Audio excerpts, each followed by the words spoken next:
Welcome to Pindar Poetry. We hope you learned something new. You start by connecting the HyperX Cloud Alpha to your PC. Choose USB for integrated audio or 3.5 with a splitter when headphones and mic use separate jacks. Once connected, install HyperX Ingenuity if available, because drivers manage mic processing and firmware updates. Make sure Windows recognizes the device, open sound settings, and assign the headset as the default playback and recording device. This first step ensures Windows routes audio correctly and prevents conflicts with other audio interfaces. Next, you fine-tune the microphone input. Open the sound control panel and select the HyperX mic under Recording. Click Properties to access levels and enhancements. Adjust input level and microphone boost so normal speech peaks sit around -12 to -6 decibels. This prevents clipping while keeping clarity.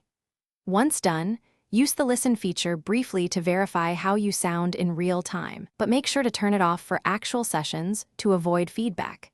These steps control sensitivity and reduce background noise. To finish, you verify settings inside the app you'll use, Discord, OBS, Teams, and explicitly choose the HyperX microphone as the input device. If the mic sounds muted or muffled, update the headset firmware, switch USB ports, or use a different 3.5 adapter because port wiring can cause channel loss. If problems persist, mute and unmute, restart the application, and reboot the PC. One key troubleshooting tip: check Windows privacy permissions to confirm apps are allowed to access the microphone. That often fixes.